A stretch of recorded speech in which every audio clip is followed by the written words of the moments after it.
आज हम स्टार्ट करने जा रहे हैं इकोनॉमिक्स का फुल रिवीजन का सेकंड पार्ट, जिसमें हम पढ़ेंगे 4 चैप्टर। जिसमें पहला चैप्टर है आपका उत्पादन फलन, दूसरा है माल्थस का जनसंख्या सिद्धांत, तीसरा है व्यापार चक्र और चौथा है राष्ट्रीय आय। ठीक है, कौन कौन से हैं? जिसमें फर्स्ट है आपका उत्पादन फलन, सेकेंड पार्ट है आपका माल्थस का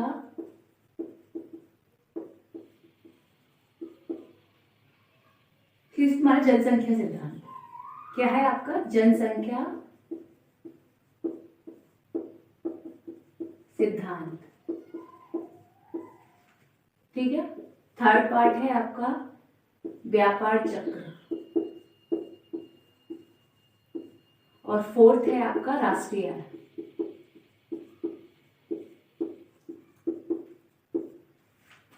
जनसंख्या सिद्धांत में कौन कौन से सिद्धांत आते हैं? जनसंख्या सिद्धांत में आपके 4 सिद्धांत आएंगे। कौन कौन सा? माल्थस का जनसंख्या सिद्धांत,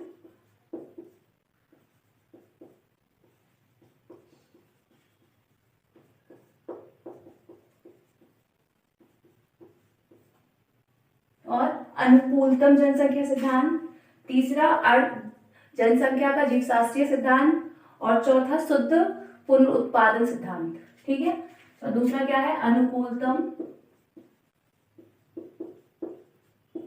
या आदर्शतम। ठीक है,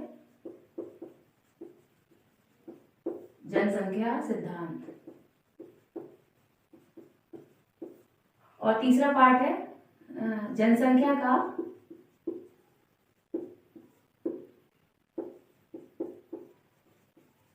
जीवशास्त्रीय सिद्धांत और चौथा पार्ट है आपका शुद्ध पुनरुत्पादन सिद्धांत।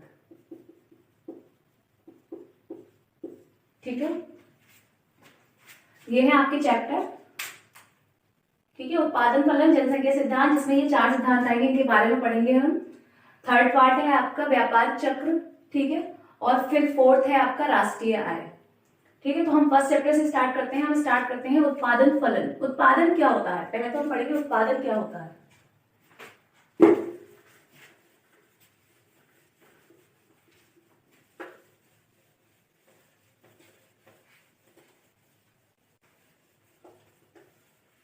क्या होता है उत्पादन? उत्पादन होता है किसी वस्तु या सेवा की उपयोगिता का सृजन करना ही उत्पादन कहलाता है।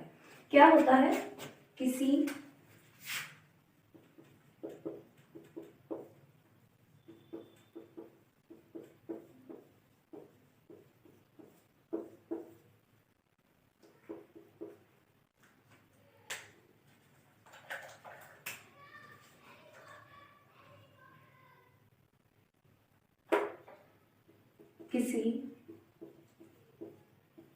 वस्तु या सेवा की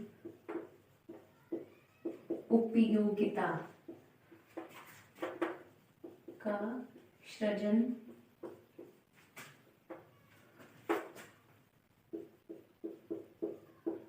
करना ही उत्पादन कहलाता है।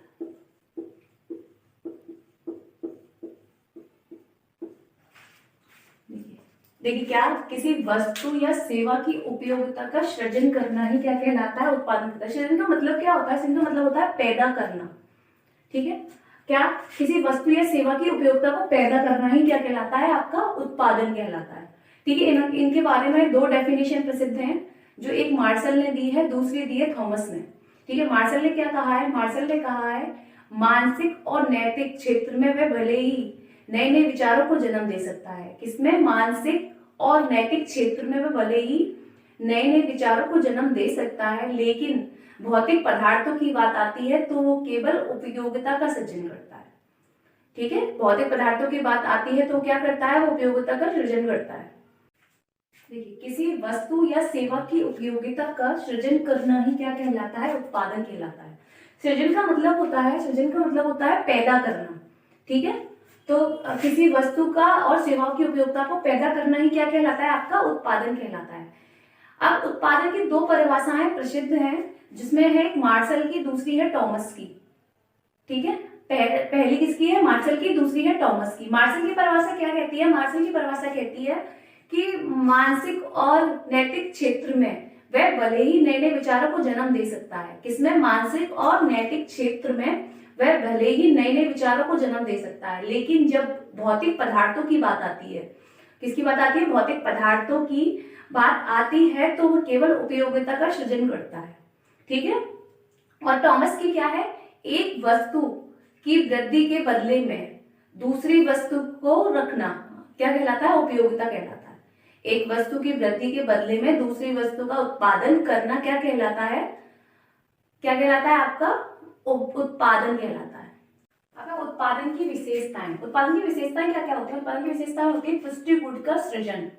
ठीक है, पुष्टिगुण का मतलब हमारी आवश्यकताओं को पैदा करना। ठीक है, मूल्यों का सृजन क्या होता है? मतलब प्राइस का, पैसों को पैदा करना। ठीक है, नैतिकता से कोई संबंध नहीं, मतलब जो नैतिक चीजें हैं उनसे कोई भी संबंध नहीं है। लाभदायक और हानिकर दोनों ही वस्तुओं का उत्पादन करना, चाहे हमें प्रॉफिट हो रहा हो या लॉस हो रहा हो, इन चीजों से हमें कोई मतलब नहीं है, हमें दोनों ही चीजों का उत्पादन करना।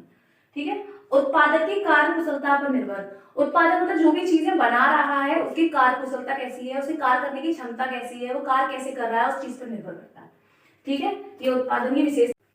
अब देखिए उत्पादन का महत्व क्या क्या होता है? उत्पादन का आवश्यकताओं की पूर्ति करना, मतलब जितनी भी आपकी आवश्यकताएं, जितनी भी जरूरत है उन्हें पूरा करना।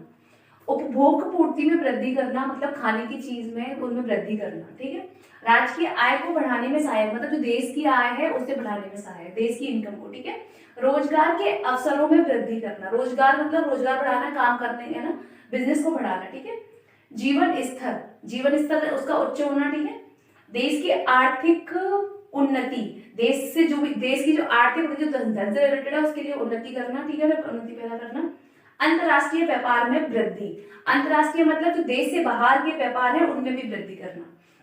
आर्थिक नियोजन का आधार, धन से जो भी नियोजन हो रहे हैं, जो भी कार्य हैं उनको क्या करना, उसका आधार।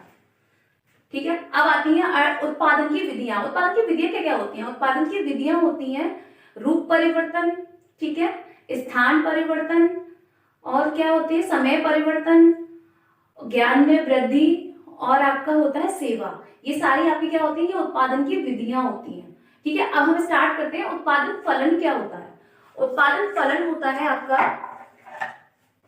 किसी वस्तु को प्राप्त करना, किसी वस्तु को प्राप्त करने को निगत या फिर प्रदा बोलते हैं। क्या बोलते हैं? निगत या प्रदा, प्राप्त करने को। ठीक है, और किसी वस्तु को देने को क्या बोलते हैं? आगत या आदा। क्या बोलते हैं? आगत या आदा। ठीक है, जाने को क्या बोलते हैं? प्राप्त करने को बोलते हैं निगत, और निगत क्या करने को बोलते हैं? निगत। जाने को, प्राप्त करने को बोलते हैं निगत और प्रदा, और भेजने को क्या बोलते हैं? आदा या आयत। ठीक है, इन दोनों के बीच के संबंध को क्या बोलते हैं? इन दोनों के बीच के संबंध को बोलते हैं उत्पादन फलन। क्या बोलते हैं? इन दोनों के बीच के संबंध को क्या बोलते हैं?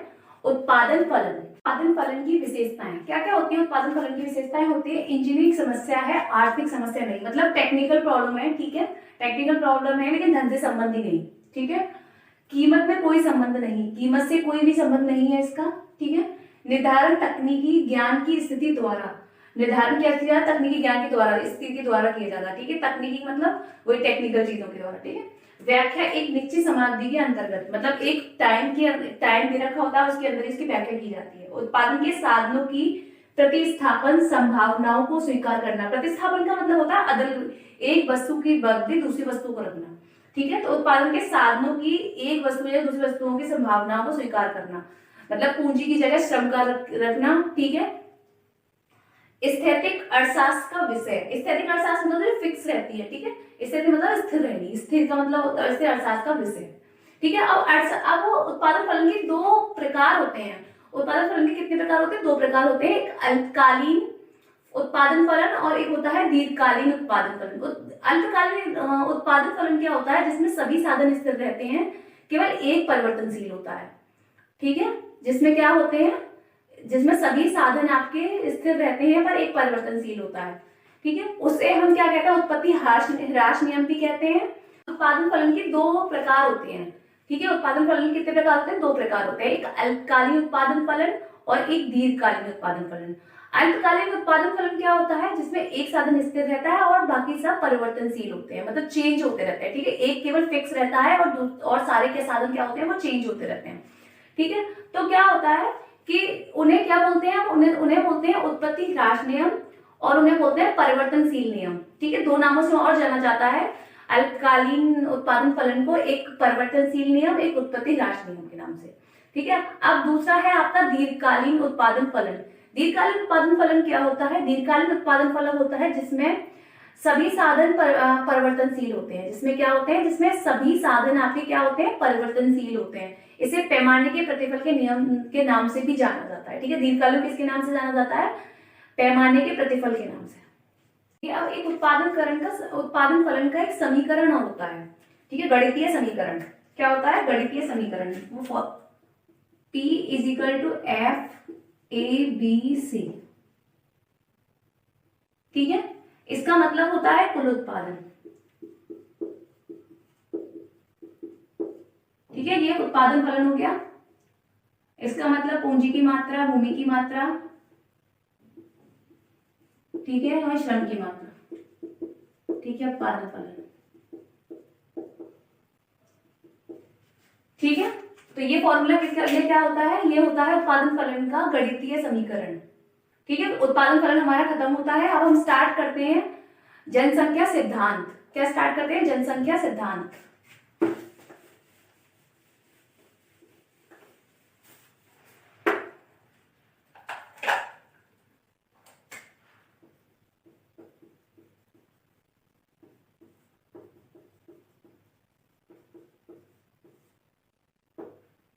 हमने बताया था आपको जनसंख्या सिद्धांत 4 प्रकार के होते हैं, ठीक है। कौन कौन से, एक होता है माल्थस का जनसंख्या सिद्धांत,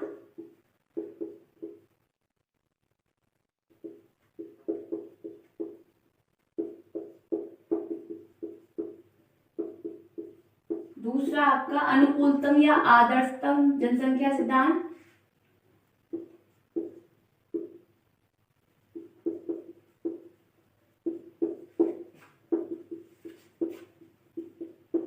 तीसरा होता है जनसंख्या का जीवशास्त्रीय सिद्धांत,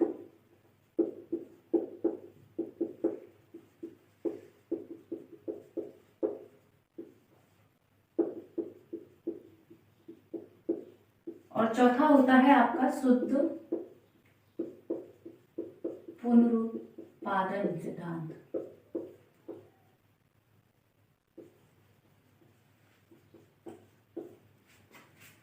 ठीक है। जनसंख्या का सिद्धांत, माल्थस का जनसंख्या सिद्धांत का प्रतिपादन किया था ब्रिटेन के अर्थशास्त्री माल्थस ने। उन्होंने अपनी पुस्तक an essay on the principle of population में उन्होंने माल्थस की जनसंख्या के बारे में विचार लिखे थे, ठीक है। तो उन्हीं विचारों को जनसंख्या सिद्धांत के नाम से जाना गया। अनुकूलतम जनसंख्या सिद्धांत का प्रतिपादन किया गया था 1924 में, किसके द्वारा, एडवर्ड कैलन के द्वारा। वो भी ब्रिटिश के अर्थशास्त्री थे, ठीक है। और जनसंख्या का जीवशास्त्रीय सिद्धांत 1925 में रेमंड पर्ल द्वारा लिखा गया, ठीक है। इन्होंने आविष्कार किया था किस पर, फल की मक्खियों पर, ठीक है। इनका जो वो होता है चित्र का आकार, वो एस आकार का होता है, ठीक है। उनका डायग्राम किसका होगा, एस आकार का।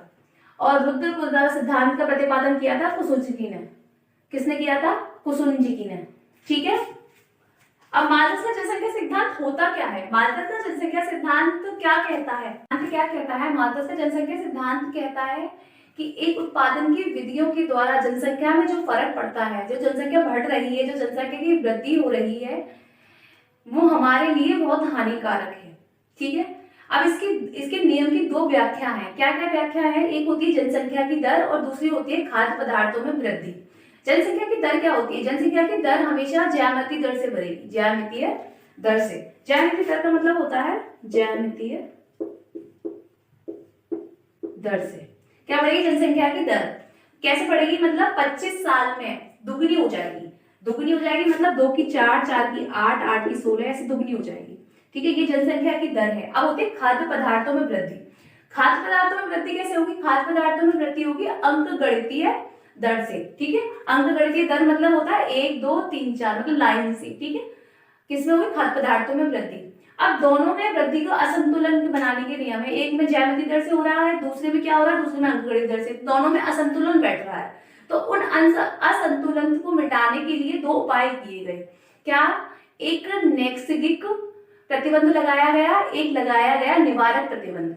ठीक है, नैसर्गिक प्रतिबंध और एक निवारक प्रतिबंध। नैसर्गिक प्रतिबंध क्या होता है? नैसर्गिक प्रतिबंध होता है जैसे बाढ़ आना, महामारी आना, भूखमरी होना। ठीक है, जो आपको प्रकृति के द्वारा दिए गए हैं वो प्रतिबंध। ठीक है, नैसर्गिक प्रतिबंध कहलाते हैं। अगर और आपका फिर होता है निवारक प्रतिबंध। निवारक प्रतिबंध मतलब जैसे जो इंसान खुद से लगाता है, जैसे क्या करना? सामान्य जीवन को जीना। ठीक है, विवाह को देरी से करना या फिर विवाह ना करना। ठीक है, इससे क्या होगा? जनसंख्या क्या होगी? जनसंख्या वृद्धि रुक जाएगी। ठीक है, अब नेक्स्ट जो प्रतिबंध होते हैं उससे लोगों को बहुत ज्यादा नुकसान होता है। ठीक है, तो इसलिए उन्होंने बोला कि अगर नेक्स्ट प्रतिबंध को रोकना है तो निवारक प्रतिबंध करना बहुत ज्यादा जरूरी है। ठीक है, बहुत ज्यादा इंपॉर्टेंट है, तो इसलिए उन्होंने सेकंड ऑप्शन दिया निवारक प्रतिबंध का। ठीक है, जनसंख्या सिद्धांत। अब अनुकूलतम जनसंख्या सिद्धांत होता क्या है? अनुकूलतम जनसंख्या सिद्धांत होता है कि जिसमें प्रति व्यक्ति की आय बढ़ती है तो जनसंख्या बढ़ती है। ठीक है, अनुकूलतम जनसंख्या में क्या होता है? अगर प्रति व्यक्ति की आय बढ़ेगी तो जनसंख्या भी बढ़ेगी। अब इसके नियम के 3 व्याख्या हैं आपकी। एक होती है जनाभाव। क्या होती है? जनाभाव, जनाधिक्य और अनुकूलतम जनसंख्या।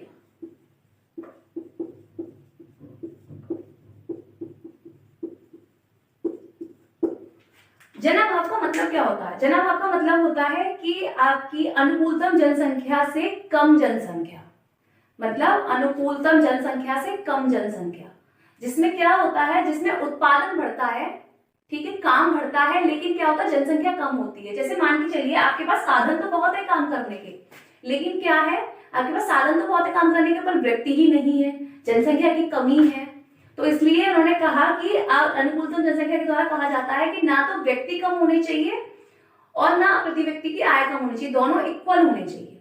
ठीक है, अब जनाधिक्य मतलब क्या होता है? जनाधिक्य मतलब होता है जनसंख्या ज्यादा और उत्पादन कम।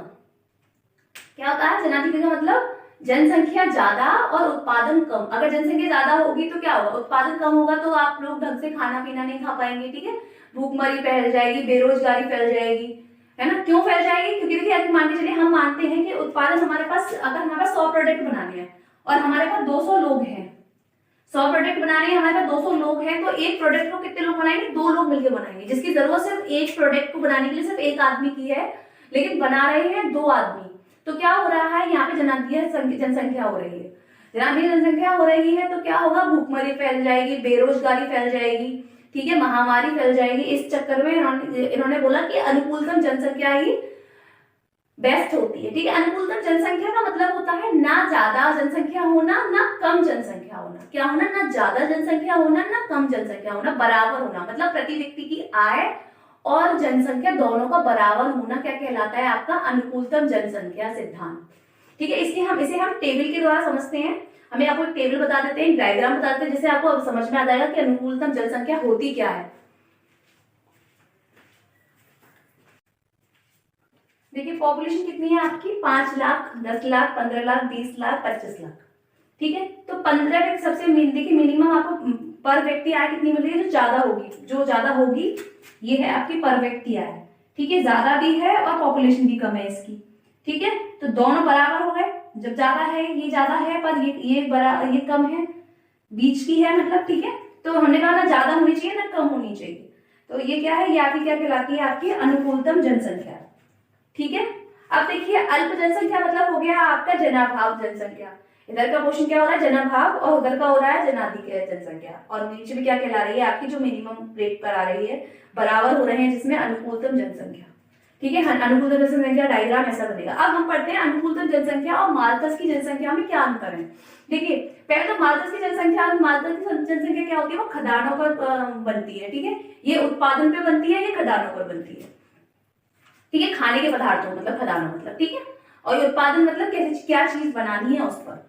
और ये क्या होती है, ये निराशावादी होती है। निराशावादी मतलब क्या होता है, इन्होंने गलत बताया जनसंख्या को बढ़ना, इन्होंने क्या बताया, इन्होंने आशावादी मतलब जनसंख्या बढ़ना भी जरूरी है, इन्होंने ये बताया। ठीक है, अब ये क्या होता है, ये वैज्ञानिक और गतिशील होती है, ये केवल गतिशील होती है, ये बढ़ती जाती है। ठीक है, तो अब होता है हमारा अनुकूल जनसंख्या सिद्धांत फिनिश। अब हम नया चैप्टर स्टार्ट करने जा रहे हैं। नया चैप्टर है आपका व्यापार चक्र। क्या है, व्यापार चक्र। स्टार्ट करते हैं क्या हम, व्यापार चक्र। अब व्यापार चक्र होता क्या है, व्यापार चक्र होता है जब आपके व्यापार में क्या चल रहा हो, तेजी चल रही हो और मंदी चल रही हो, दोनों चलो, तेज चल रही हो मतलब तेज चल रहा हो व्यापार, या फिर बहुत ज्यादा स्लो चल रहा हो। ठीक है, जैसे मान चलो आपकी तरक्की, काम बढ़ रहा हो आपका और कम हो रहा हो, उन दोनों के बीच के संबंध को व्यापार चक्र कहा जाता है। उन दोनों के बीच के संबंध को क्या कहा जाता है, व्यापार चक्र कहा जाता है। अब एनातोल मुराद जी कहते हैं, ठीक है, वो अर्थशास्त्री थे, उन्होंने क्या कहा है कि तेजी और मंदी के बीच में उत्पन्न होने वाले व्यापार को व्यापार चक्र कहते हैं। तेजी और मंदी के उत्पन्न होने वाले व्यापार को क्या कहते हैं, व्यापार चक्र कहते हैं। अब व्यापार चक्र क्या होता है, व्यापार चक्र के आपके 5 प्रकार हैं। ठीक है, 5 प्रकार हैं। पहला होता है प्रमुख चक्र। प्रमुख चक्र है आपके फ्रांस के अर्थशास्त्री, किसने दिया था, जुगलर ने।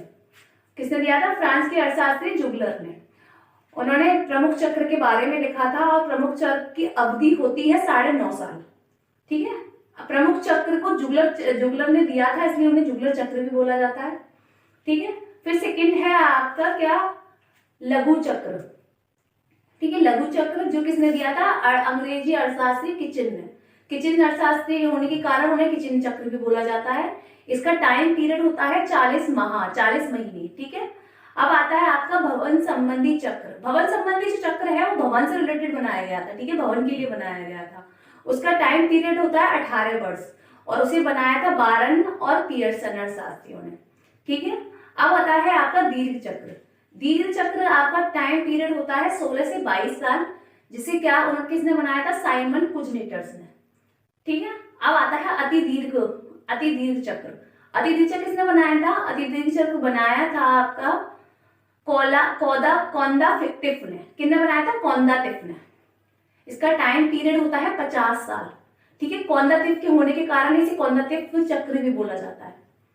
ठीक है, ये थे आपके क्या, उसके प्रकार। अब आपकी आती है अवस्थाएं। इसकी कितनी अवस्थाएं, 5 अवस्थाएं। पहली होती है तेजी व विस्तार।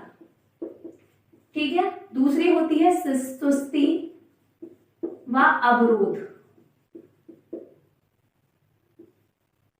ठीक है, तीसरी होती है मंदी व संकुचन। ठीक है, चौथी क्या है होती है, चौथी होती है पुनरुत्थान या समुत्थान। ठीक है, और 5वीं होती है पूर्ण रोजगार।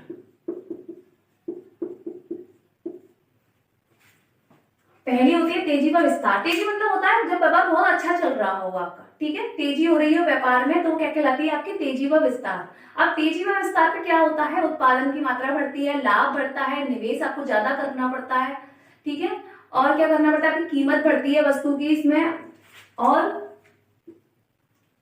कीमत बढ़ जाती है, लाभ बढ़ जाता है, और कीमत के समान व्यक्तियों की आय बढ़ जाती है, सब कुछ बढ़ जाता है इसमें तेजी व विस्तार में। ठीक है, और सुस्ती व अवरोध में क्या होता है कि जब भी आप निवेश करेंगे तो कुछ लोगों, निवेशकों को क्या होता है, उससे नुकसान होता है। क्योंकि जैसे मान के चलिए आपके व्यापार में सुस्ती हो रही है, ठीक है, काम आपका स्लो चल रहा है, अगर आप निवेश करते हैं उस व्यापार के लिए तो आपका जो प्रॉफिट होगा वो भी सस्ता ही होगा, कम ही होगा।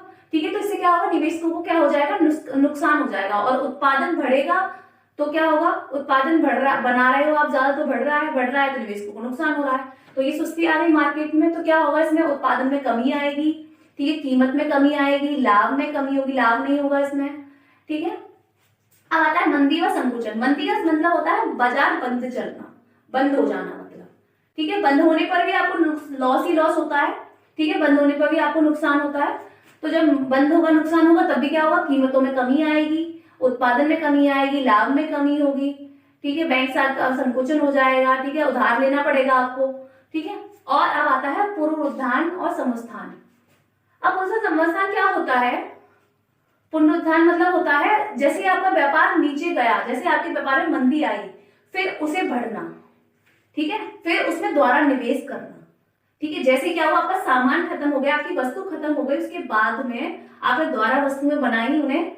ठीक है, उनका दोबारा से उनका निवेश किया, फिर आपकी तरक्की, मतलब आपका क्या हुआ, आपका तेजी बढ़ने लगी व्यापार में, दोबारा दोबारा अब क्या हो रहा है, इसमें सकारात्मक प्रभाव पड़ रहा है आपका।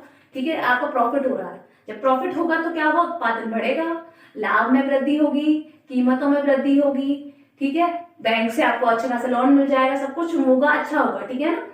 और फिर आता है आपका पूर्ण रोजगार, मतलब आपका व्यापार अच्छे से चलना। ठीक है, पूर्ण रोजगार कहलाता है आपके व्यापार का सही से चलना। ठीक है, ये थी आपकी क्या, व्यापार चक्र की अवस्थाएं। अब हम स्टार्ट करने जा रहे हैं राष्ट्रीय आय। क्या अब होता है स्टार्ट आपका राष्ट्रीय आय।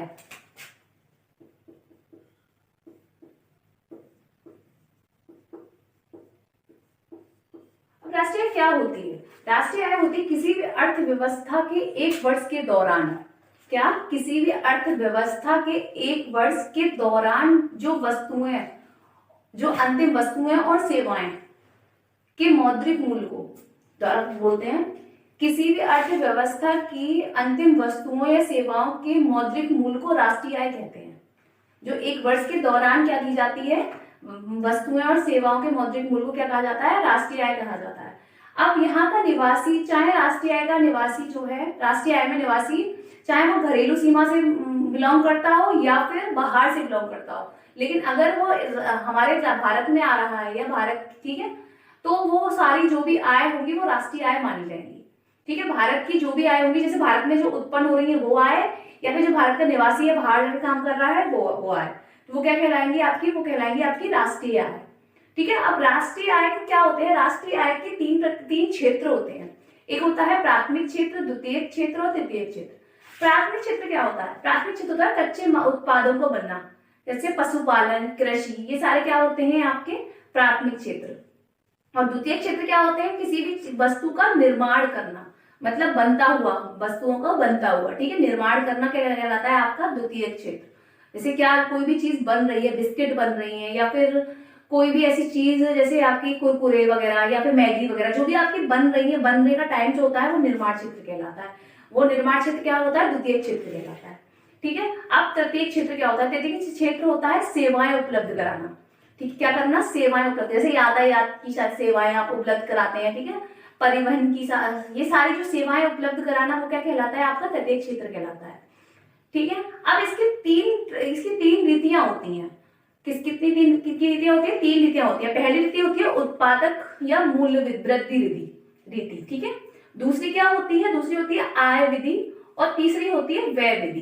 ठीक है, अब देखिए, पहली होती है आपकी उत्पाद या मूल्य वृद्धि, मूल्य वृद्धि विधि भी बोलते हैं, रीति भी बोलते हैं। ठीक है, दोनों में से कुछ भी हो सकता है। ठीक है, रीति और विधि का मतलब एक ही होता है। ठीक है, अब क्या होता है उत्पाद मूल्य वृद्धि विधि। उत्पाद और मूल्य वृद्धि विधि क्या होती है? ये क्या होती है? किसी भी देश की, ठीक है, अंतिम वस्तुओं या सेवाओं के साधन को और उसमें विदेशों से प्राप्त आय को, ठीक है, किसी भी देश की वस्तु या सेवाओं की आय के साधन को और विदेशों से प्राप्त आय को जोड़कर जो आय निकाली जाती है वो उत्पाद विधि कहलाती है। ठीक है, मूल्य वृद्धि रीति, इस रीति में ये सारे फॉर्मूले लगाए जाते हैं। ठीक है, पहला होता है उत्पाद मूल्य, जिसे हम जीडीपी एमपी भी बोलते हैं। ठीक है, प्रोडक्ट प्राइस, जिसे हम क्या बोलते हैं? GDP MP. जब जीडीपी एमपी निकालेंगे तो उसमें क्या करेंगे? कुल बिक्री दे रखी होगी, उस बिक्री में स्टॉक में परिवर्तन को प्लस करेंगे। स्टॉक में परिवर्तन, स्टॉक का मतलब क्या होता है? सामान बचा हुआ रह गया आपके पास, या लास्ट में, साल के लास्ट में, या बचा हुआ रह गया, या साल की स्टार्टिंग में आपके पास वो माल आपने खरीदा। ठीक है, उन दोनों के परिवर्तन को क्या कहते हैं? स्टॉक में परिवर्तन। तो उसमें क्या करेंगे? मूल्य बिक्री और स्टॉक में परिवर्तन को प्लस करेंगे, तो आपने निकल के आएगा जीडीपी एमपी। ये था आपका उत्पाद मूल्य।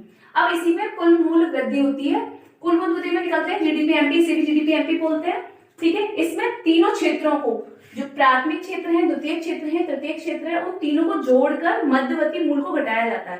प्राथमिक क्षेत्र अभी भी बताया हमने, जो किसी पशुपालन से रिलेटेड होता है, ठीक है, कृषि से रिलेटेड होता है। द्वितीय क्षेत्र हमने बताया निर्माण से रिलेटेड होता है, और तृतीय क्षेत्र सेवाओं से रिलेटेड होता है, ठीक है। उनमें से क्या करेंगे, उनको प्लस करके मध्यवर्ती मूल को घटा देंगे। मध्यवर्ती मूल्य क्या होता है, मध्यवर्ती मूल्य होता है जैसे कोई भी सामान बनाने के लिए और उसे सेल करने के लिए, मतलब कोई भी सामान को बनाकर सेल करने के लिए आप जो चीज का यूज कर रहे हैं वो कहलाती है आपकी मध्यवर्ती मूल्य। जैसे मान के चलिए आपने आलू खरीदे, ठीक है, अगर आप घर के लिए खरीद रहे हैं खाने के लिए तो वो आपकी नेशनल इनकम में जुड़ जाएगा।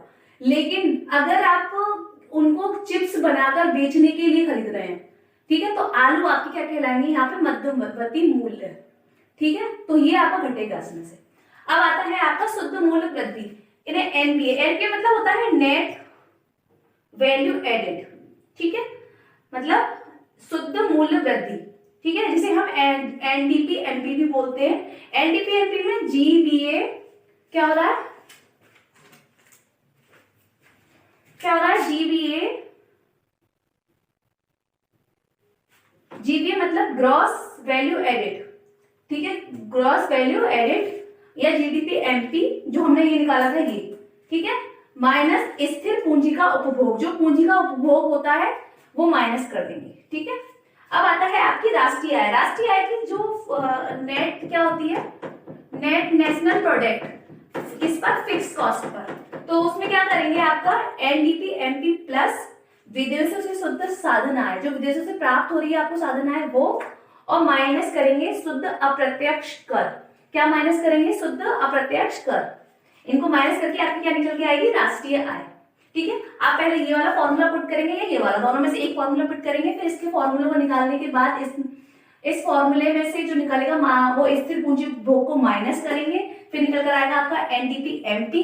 अब एनडीपी एमपी में आप विदेशों से शुद्ध साधन आय को प्लस करेंगे और माइनस कर देंगे शुद्ध अप्रत्यक्ष कर, तब निकल कर आएगा आपका एनपीएफसी, जो होती है आपकी राष्ट्रीय आय। ये था आपका उत्पाद और मूल्य वृद्धि विधि। और दूसरा पॉइंट है आपका आय विधि या आय विधि। आय विधि का मतलब होता है जो भी आपके समस्त साधन किसी देश के वस्तुओं के विभिन्न साधन के योग को क्या कहा जाता है, राष्ट्रीय आय। मतलब इसमें क्या होगा, जिनके भी साधन से जो आय प्राप्त हो रही होगी उनके योग को जोड़ा जाएगा, ठीक है। तो वो क्या कहलाएगी आपकी, वो कहलाएगी राष्ट्रीय आय। अब साधन की आय कौन सी होती है, जैसे पूंजी से प्राप्त हो रही है आपको ब्याज, ठीक है, भूमि से प्राप्त हो रही है आपको क्या, किराया, श्रम से प्राप्त हो रहा है आपको क्या, मजदूरी, ठीक है, या फिर वेतन। अगर क्या है महीने के बेस पे करने वाला है तो क्या होगा, वेतन, और डेली के बेसिस पे मिलेगी तो मजदूरी, ठीक है।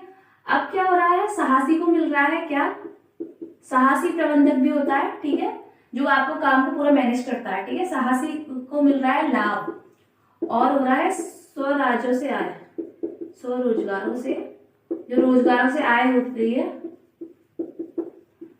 उसे बोलते हैं मिश्रित आय, ठीक है। अब इन जो ये साधनों से जो आय प्राप्त हो रही है आपको, जैसे अब देखिए एनडीपी होता है, एनडीपी एमपी, ठीक है, इन सबको प्लस करने के बाद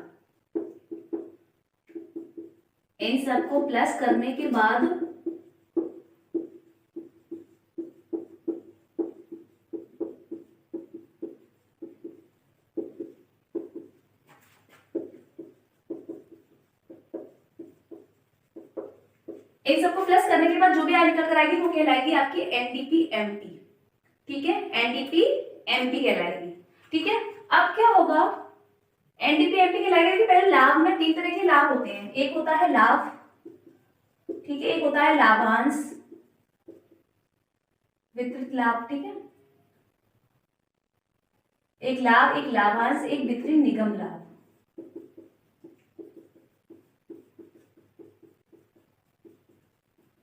ठीक है। ये 3 तरह के लाभ होते हैं जिसमें इंक्लूड होते हैं, ठीक है। अब इन सबको प्लस करने के बाद क्या होगा, इन सबको प्लस करने के बाद निकल कर आएगा आपका एनडीपी एमपी। अब इन एनडीपी एमपी में आपको राष्ट्रीय निकालने के लिए क्या करना पड़ेगा, एनपीएफसी इज इक्वल टू, राष्ट्रीय निकालने के लिए आपको क्या करना पड़ेगा, एनडीपी एमपी में प्लस करेंगे आप क्या, विदेशों से शुद्ध आय, विदेशों से प्राप्त आय। ठीक है, इन सबको प्लस करने के बाद क्या निकलेगा आपको, फिर निकल के आ जाएगा आपका राष्ट्रीय आय। ठीक है, इन सबको प्लस करने के बाद निकलेगा आपका एनडीपीएमपी, एनडीपीएमपी में आपको विदेशों से प्राप्त आय को प्लस कर देंगे तो निकल कर आ जाएगा आपका एनएनपीएफसी, राष्ट्रीय आय।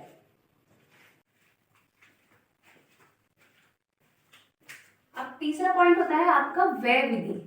अब व्यय विधि क्या होती है, व्यय विधि होती है किसी देश की निवासी और गैर निवासी, मतलब जो देश में निवास करने वाले लोग हैं वो लोग, और जो देश में निवास नहीं करते हैं वो लोग, उन लोगों की आयों के योग को क्या कहते हैं हम, उन लोगों के आयों के योग को व्यय विधि कहा जाता है। ठीक है, उन आयों के व्यय में इसमें राष्ट्रीय आय बोला जाता है। ठीक है, अब इनके फॉर्मूले हैं। ठीक है, वो फॉर्मूले क्या है,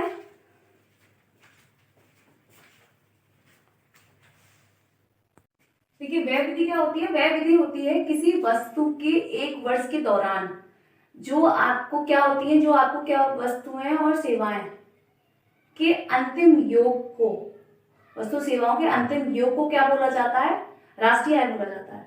जैसे आप देखिए निजी अंतिम उपभोग व्यय को हम किसी इंडिकेट कर रहे हैं सी से, हम सी मान लेते हैं, ये वाला पॉइंट क्या है पूरा आपका सी।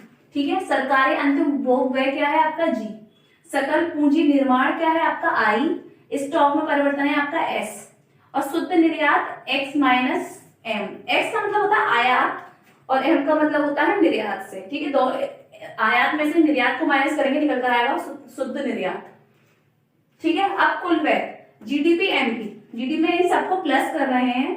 ठीक है, इसे घटाने के बाद जो प्लस कर रहे हैं, ठीक है, जी प्लस सी प्लस जी प्लस आई प्लस एस प्लस शुद्ध निर्यात। ठीक है, तो निकल कर आ रहा है आपका क्या, जीडीपी एमपी। अब जीडीपी एमपी में माइनस करेंगे स्थिर पूंजी का उपभोग, जो पूंजी का उपभोग हो रहा है उसे माइनस करेंगे और प्लस करेंगे विदेशों से प्राप्त शुद्ध आय।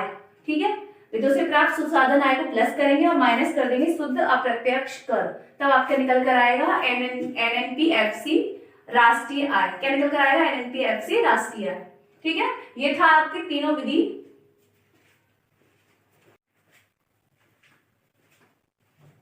अब पढ़ते हैं भारत में राष्ट्रीय आय का आकलन। भारत में राष्ट्रीय आय का आकलन कब हुआ, देखिए 1867 और 68 ईस्वी में दादा भाई नौरोजी ने क्या किया, प्रति व्यक्ति आय का अनुमान जो लगाया वो 20 रुपए लगाया था उन्होंने। ठीक है, 1911 में फिडलरी सिराज ने लगाया था, कितना रुपए लगाया था प्रति व्यक्ति आय का, 49 रुपए। और 1928 में डॉक्टर VKRB राव ने लगाया था 75 रुपए उसका अनुमान। ठीक है, और 1949 में भारत सरकार ने एक क्या बनाई, एक समिति बनाई, जो भारत सरकार की किसने, प्रोफेसर PC महालनोबिस ने, किसने बनाई, PC महालनोबिस ने, एक राष्ट्रीय आय की समिति बनाई। ठीक है, उसके बाद में 1954 में एक रिपोर्ट प्रकाशित की गई। ठीक है, जिसे इसके लिए पूरी फाइनल रिपोर्ट तैयार की गई। ठीक है, फिर उसका जो आपका जो संस्थान था, जो आपका स्थान था, वो किसको सौंप दिया गया, जिसका आप स्थान या फिर उसका केंद्रीय संगठन, एक संगठन को सौंप दिया गया। ठीक है, वो था आपका CSO, केंद्रीय सांख्यिकीय ऑर्गेनाइजेशन। ठीक है, केंद्रीय सेंट्रल स्टैटिकल ऑर्गेनाइजेशन। ठीक है, क्या, केंद्रीय सांख्यिकीय संगठन। अब इस केंद्रीय संगठन का कब हुआ था, ये हुआ था मई 1951 में। ठीक है, अब आपको प्रति व्यक्ति आय निकालनी हो तो आप क्या करेंगे, जब प्रति व्यक्ति आय आपको निकालनी हो तो आप राष्ट्रीय आय से कुल जनसंख्या को भाग करेंगे, तब आपकी क्या निकल कर आएगी, प्रति व्यक्ति आय। ठीक है, अब राष्ट्रीय आय को दो कीमतों पर निकाला जाता है, किस पर, एक चालू कीमत पर और एक स्थिर कीमत पर, दो कीमतों पर निकाला जाता है। ठीक है, तो ये था आपका राष्ट्रीय आय का पूरा चैप्टर। ठीक है।